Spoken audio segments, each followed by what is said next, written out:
Hello everyone. So taking off from where we left in the last video, we have these two equations here, which denote the relationship between the total output that is produced, which is x1, x2, and talks about how the output is exchanged between the two industries, as well as how the output from each industry caters to a final demand. And these two equations can now be put in a very concise matrix form, where you have the final output vector x, and then you have the technology matrix denoted by A, and then the final demand vector denoted by D. Now, once you have this setup, I told you earlier that we can now answer three broad kinds of questions. So let's focus on the first one. Now, how much output is available for final demand given the total output? And I must say here that all the three questions that we are talking about, they assume that we have knowledge of the technology matrix, which is matrix A. So we have A, and then we're given the total output, and then we're asked how much output is available for the final demand, given the total output that is being produced, as well as the technology matrix. So we have this particular expression here, which comes down from the matrix notation.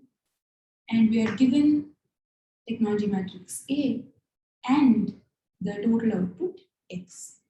And we want to find how much is available for final demand, which is another way of saying what is the final demand vector. So we need to find D. So when you have X is equal to AX plus D, now this is going to be relatively straightforward, right? You only want to find D. So you're just going to move AX to the other side. So you have X minus AX equals D. That's it. You're done. Let's do an example. Now, determine the final demand vector for three firms given a particular technology matrix A and the total output vector X. Now, okay, so this is a 3 by 3 case. So you have a 3 by 3 technology matrix and a 3 by 1 output vector. Now we saw that X, the total output that is produced, caters to inter-industry flow as well as final demand. Now final demand is therefore just X minus AX. So which will be 1,000, 300 and 700 minus 2.2, 0.4, 0.2, 0.1, 0.1, 0.0, which is A, into 1,000, 300, and 700. So I'm just going to have this one as it is. Let's write down this one.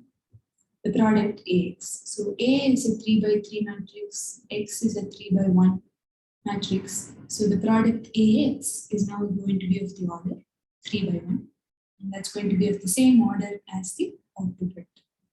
Now let's compute this. So we will do first row into first column. Write down the sum of that product. So 0.2 into 1,000 is now going to be 200. 0.4 into 300 will be 120. And 0.2 into 700 will be 140. And then in the second row, we'll have 0.1 into 1,000 is 100. And then this will be 60. And then you have 70. And then in the third row into the first column, so we have 100 plus 100. And 0. Okay, so let me just write down this particular vector. 1,000, 300, and 700. So we have 1,000 minus 200 plus 120 plus 140 would be I think 460. And then you have 300 minus 230. And then we have 700 minus 200, which gives the final demand vector to be 540 this will be 270. Sorry, so just be 70. And then we'll have 5. Does that look right? Let me quickly check. Yes, that. Oh, wait, I have made a mistake somewhere. Oh, sorry. This is 0.1 into 1000 is 100, and then we have a 0.1 into 300, which is 30. And then, so therefore, we have 500 minus 130. Sorry, 700 minus 130, which is 570. And this is your final vector.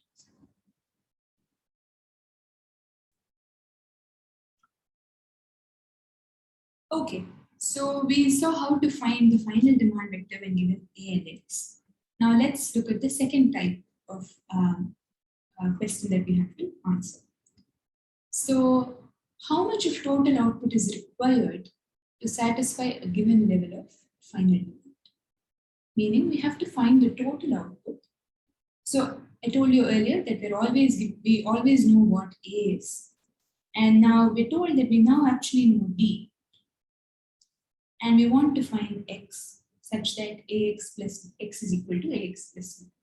So we have A and D. We want to find X. So let's see how we can do that. X is now equal to AX plus B. So we have to find some way to isolate the X matrix here. So X equals AX plus B. Now I can write X as I times X, identity times X. And for any matrix, I into X will give you the same matrix, regardless of the order of X.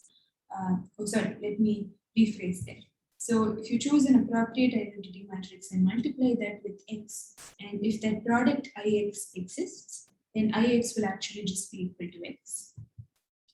IX equals AX plus B.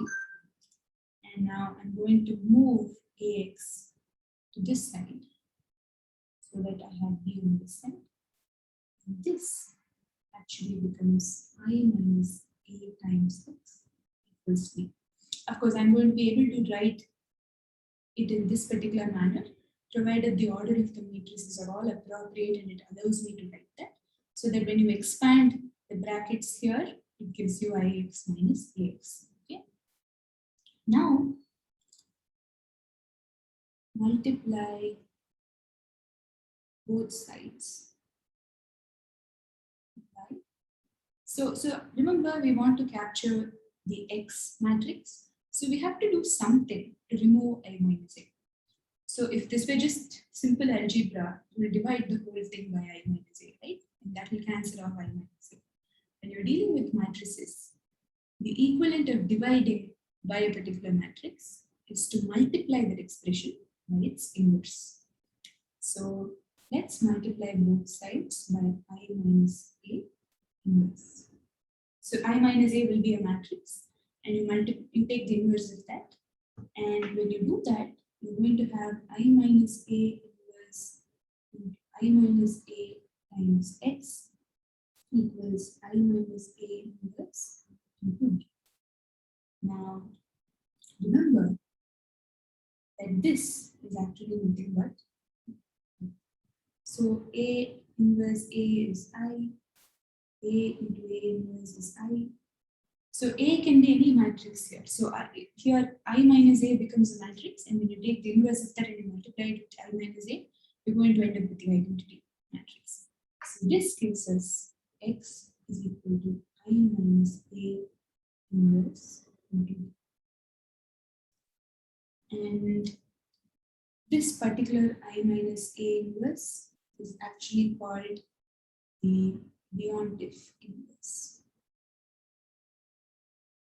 Leontief is the gentleman who pioneered input-output analysis, and so the matrix is actually named after him. So I'm actually going to pause this video here because we are running out of time, and I will follow up with an example for this in the next video. So I'll see you there.